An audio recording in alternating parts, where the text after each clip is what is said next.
මෙදා පාර අපේ අවුරුදු උත්සවයට හැමෝම ලොකු දානම් වෙන්න ඕනේ මං කියන්නේ. අපි බලමු ඉස්සෙල්ලා මනුකගෙන්. අද මනුක ආවද? ටීචර් මං අද ආවා. මට කියන්න තියෙන ටීචර් මේ අනිත් ළමයි කියන්නේ අද ඉතින් වයින්වත් එක්ක ගොඩක් එන්න හැන්ද ටීචර්. ඒක තමයි මට කියන්න තියෙන්නේ. මෙදා පාර හැමෝම ලෑස්ති වෙන්න ඕනේ. මෙදා පාර තියෙන වෛද්‍ය සානේට ඒක ලෑස්ති වෙන්න. ඒක මේ මාසේ තියෙනවා. හොඳේ. මේ මාසේ හිට වගේ තියෙයි. හොඳේ. දන්නවනේ. අපේ මනුක පුතා හැමතිස්සම වැඩ කරනවා. මනුකගේ අයියා මේ කවුද කියලා මට කියන්න පුළුවන්. මට මතක හැටියට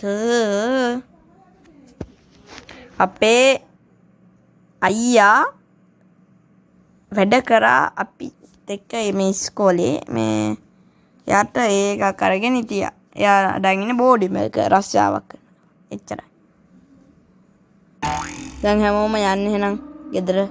අද අපේ පාසල් වෙලාව ඉවරයි. ඒක නිසා දැන් අපි අද මේ අපේ ටීචර් ආවේ නැද්ද?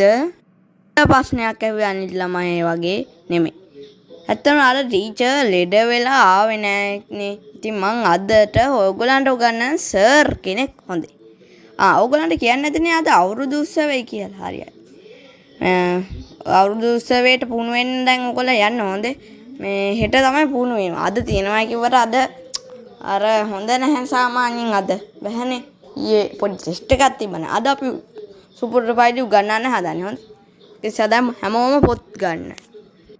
පළවෙනි පාඩම නම් තියෙන්නේ ඕගොල්ලන්ට 4 5න් ගුණ කිරීම. 5 ස්වරක් 4.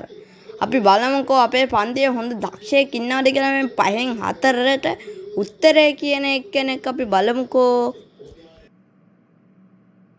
දෙකම උස්සනවා සර්. 4 වරක් 5 වරක් 4 20යි සර්.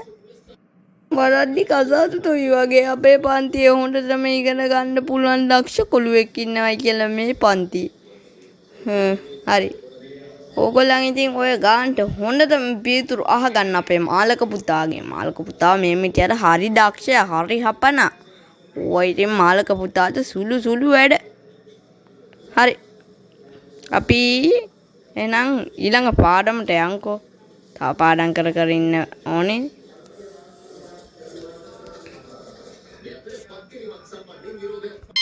හැමදේම නවත්තන්න. දැන් ඕගොල්ලන් පොත් බෑගය හදාගෙන යන්න ගෙදර. හරිනේ. ඉක්මනට යන්න. නැත්නම් යන්න වෙන්නේ නැහැ.